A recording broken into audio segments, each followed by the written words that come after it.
Well, good Tuesday morning. Taking a live look outside right now, downtown Denver and I-25. Today we're going to be a little bit warmer than we were yesterday, but you know it's spring in Colorado in May, so you know we're going to see some clouds and possibly some rain later today. Thanks for joining us. I'm Corey Rose here with Jordan Chavez, Erica Lopez, and Ed Green. We're going to nickname Erica Little Miss Sunshine. She's the only bright spot of us this morning. She's bringing it, really? Yes. You're welcome. Just radiating on the desk this morning, and thank goodness, Ed, because Corey's right. We got that rain later today. We do a couple of showers and thunderstorms, and today they could be severe in some cases. Now, not the severe weather we've seen back east, but what we will see is maybe gusty winds and small hail with some of these storms. So that's what we're going to have to be on the lookout for. Little change in our forecast as far as the showers and thunderstorms go, but again, those will be just widely scattered around. Not everybody will see one, but the chance of those storms is there. Temperatures, though, right now, not all that bad. We're 53 degrees in Denver at this hour, 45 in Eagle, and look at Grand Junction, nice mile, 64 degrees right now. So as we take a look, increasing clouds today, scattered showers and late day thunderstorms, and a high of 77 degrees. Now again, with those storms, we have a marginal area, and that's only the second category, but marginal nonetheless, not general, where we didn't expect any severe weather. So a couple of these storms could be severe, and that means showers and storms, some producing gusty winds and small hail. And of course, they'll be scattered around. 64 degrees tomorrow behind a cold front, so showers and thunderstorms are back at a 70% clip. 71 for Thursday, the sunshine returns, and now here comes the warmth. Look at 80 degrees on Friday, 82 degrees on Saturday with maybe an isolated storm. Sunday, a few scattered storms at a high of 77.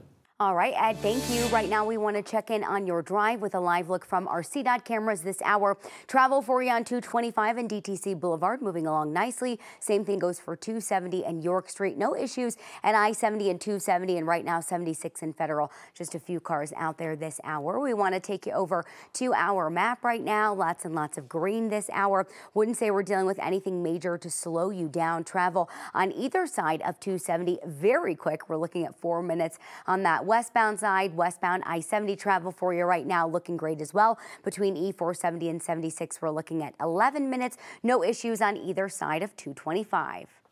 All right, Erica, thank you. Today, the trial begins for a man accused of killing his ex-girlfriend. Travis Twomey faces charges for allegedly strangling Elizabeth Hatlis to death with an extension cord. This happened back in 2022 in the 3600 block of North High Street. The two shared the home about 3 months before the murder. Hatlis had filed a domestic violence report against Twomey. The detective assigned to that case, Anna Munoz, was suspended for 3 days last year after an internal investigation found she did not properly follow up on that report. Twomey's trial is scheduled to last 5 days in Denver District Court.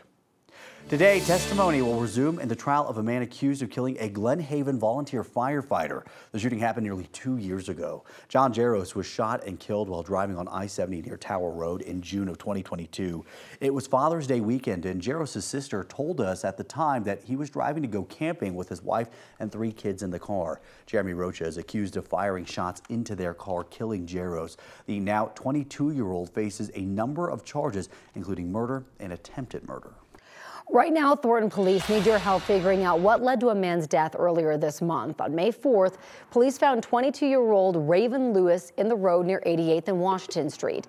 At first, police thought a car hit him. Now they believe he may have fallen from the back of a truck. Right now, Thornton police, they are searching for a motorcyclist they believe is the only witness. That person told others to call 911, but left before first responders arrived. Meanwhile, Lewis's family say that they are desperately wanting to know what happened that day. I don't know if it was an accident or if there was some sort of conflict, but that's something we're hoping to figure out. Right now, not knowing is something that I wouldn't want anybody to go through. We reached out to Thornton police to see if they've been able to find the witness or have any new information in this case, but we have yet to hear back. If you have any information on this case, call Thornton police. New this morning, the city of Denver is looking for your input to make changes along 2 busy corridors. 9 News reporter Brianna Fernandez is live in Denver. And Brianna, this is an area where not only we see a lot of drivers, but also pedestrians and those taking public transit. Exactly. So this area is going to be between 17th and 18th, those 2 long corridors between Broadway and then all the way down to Colorado Boulevard, which is close to City Park. And the 2 main problems that the city says that they're seeing is speed and crashes. So I want you to take a look at your screen. In the last 5 years, there's been more than 1,000 crashes. 38 include pedestrians and 26 include bicyclists. 19 of those have been with serious injuries and then 1 fatal crash as well. Some of the changes along these 2 corridors would include lane shifts that would encourage encourage drivers to slow down, improve visibility for pedestrians and cyclists, and then make it easier for buses to pick up and drop off riders without having to pull in and out of traffic. Take a listen. You've got 2 corridors that are great for getting people in and out of downtown and, for moving people. But we'd like to move them also in other ways, not just by car, but helping people navigate those roadways on foot, on bike, and via transit better and more safely. Now, what the city is looking to do is they need the public's help. They want feedback. So you have until June 1st to give your input on what the design should look like.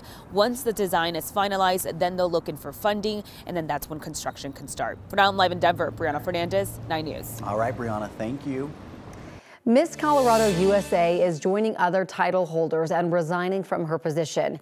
Ariana Lemus of Gunnison was crowned Miss Colorado USA back in July of 2023. In a post to social media, she cited conditions within the organization that prevented them from speaking out, and said she stood in solidarity with the former Miss USA and Miss Teen USA who resigned this past week, both citing bullying and a toxic culture within the Miss Universe organization.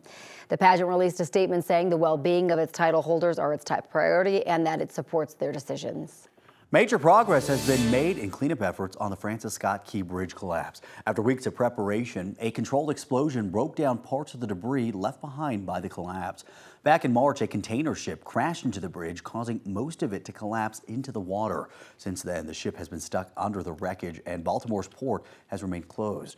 Now that it's free, officials can work to get seaport traffic back to normal. This week, a key ruling in Arizona's near total abortion ban. The Supreme Court has decided to end the possibility that the ban will become law. The court agreed to give Attorney General Chris Mays 90 days for a possible appeal to the U.S. Supreme Court. That extension means that the ban's effective date will be September 26th. But the repeal passed by legislature is also expected to become law around that date, if not sooner, meaning the near total ban will likely never go into effect.